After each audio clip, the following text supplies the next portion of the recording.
That's amazing and a great responsibility for you to be responsible for all these international teams, for all the fans that are attending all the games and keeping them safe.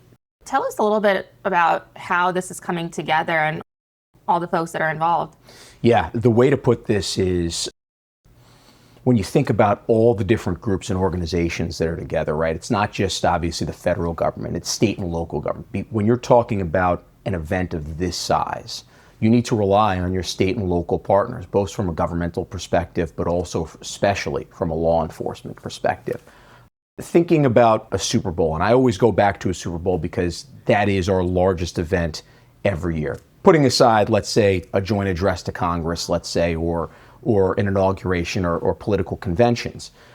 This is the largest sporting event that we end up dealing with. But the thing that's unique about this event versus a Super Bowl is you have the whole federal interagency along with state and local law enforcement for a Super Bowl that the first week of February will descend upon a place. This year it was San Francisco, next year it'll be LA. And you have all the resources of that state and local government, of the surrounding states, and of the federal government to pour in that place. The thing that's so different about this is we in the United States alone have 78 of these in 39 days. So in terms of a resource issue, they are going to be spread very thin throughout the course of this summer.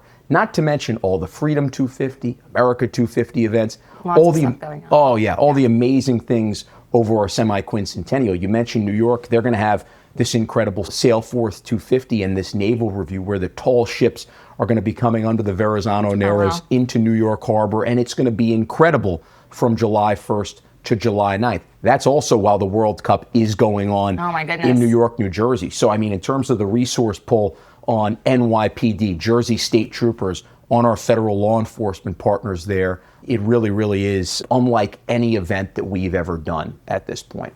And DHS is leading the effort? DHS is leading the effort. The White House Task Force, with regard to all things World Cup, is leading it from a federal standpoint.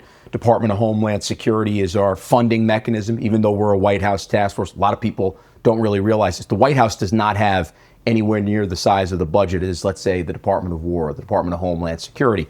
So many times when they'll create a White House task force, they'll end up funding it out of one of the departments. And because this is obviously a massive push for Homeland, a lot of the components of Homeland are going to be present at stadiums. They're going to be around fan festivals. They played a huge role in the planning of this, especially during two shutdowns.